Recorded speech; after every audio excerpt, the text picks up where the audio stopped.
Chapter 16. Pool Boy.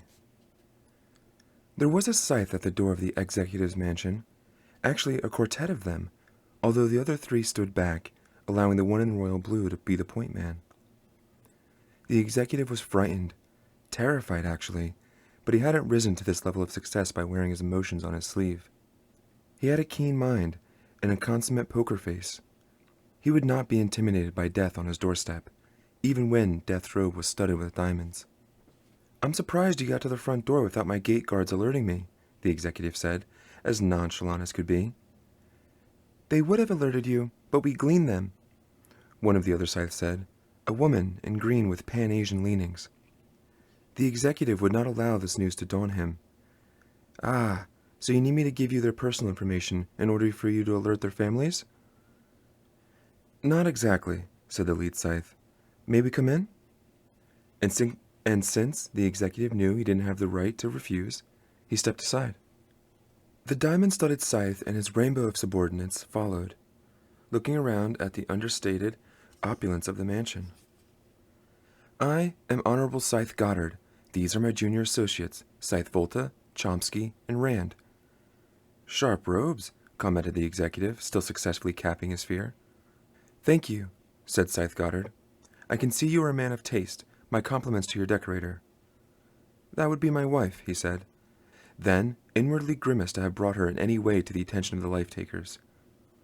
Scythe Volta, the one in yellow with an Afric look about him, strolled around the grand foyer, peering through the archways that led in the other areas of the mansion. "Excellent feng shui," he said. "Energy flow is very important in a home so large." "I imagine there's a good-sized pool," said the one in the flame-colored robe embedded with rubies. Scythe Chomsky. He was blond, pale, and brutish. The executive wondered if they were enjoying prolonging this encounter. The more he played along, the more power they had, so he cut through the small talk before they could see him crack. "May I ask your business here?" Scythe Goddard glanced at him, but ignored the question. He gestured to his subordinates, and two of the three left. The one in yellow took the winding stairs. The woman in green went to explore the rest of the first floor. The pale one in orange stayed nearby. He was the largest of them, and perhaps a bodyguard for their leader, as if anyone would actually be stupid enough to strike a Scythe. The executive wondered where his children were at the moment. Out back with the nanny? Upstairs? He wasn't sure. And the last thing he wanted was to have Scythes in his house out of sight. "Wait," he said. "Whatever your purpose, I'm sure we could reach some sort of arrangement. You do know who I am, don't you?" Scythe Goddard took in a piece of his artwork on display in the foyer. Instead of looking at him, someone wealthy enough to own a Cézanne. Could it be that he didn't know that their presence here was not planned but random? Scythes were supposed to be random in their choices, but this random? He found the dam that held back his fear was fracturing. "Please," the executive said. "I'm Maxim Easley. Surely the name means something to you." The Scythe looked at him without a hint of recognition. It was the flame-clad one who reacted. "The guy who runs Regenesis?" Finally there came recognition from Goddard. "Oh, right! Your company is number 2 in the turn-corner industry." "Soon to be number 1, Easley reflexively bragged, "once we release our technology that allows cellular regression beyond the 21st year. I have friends who've used your services. I myself have yet to turn a corner." "You could be the first to officially use our new process." Goddard laughed and turned to his associate. "Could you imagine me as a teenager?" "Not a chance." The more amused they were, the more horrified Easley became. No sense in hiding his desperation anymore. "There must be something you want, something of value I can offer you." And finally, Goddard laid his cards on the table. "I want your estate." Easley resisted the urge to say, "Excuse me," because the statement was not ambiguous in any way. It was an audacious demand, but Maxim Easley was nothing if not a negotiator. "I have a garage with more than a dozen mortal-age motor vehicles. Priceless, every last one of them. You can have any of them. You can have them all."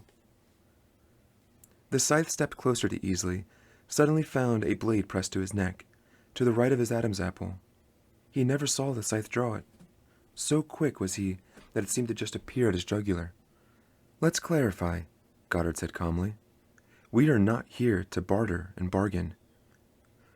We are scythes, which means that by law, anything we want, we can take.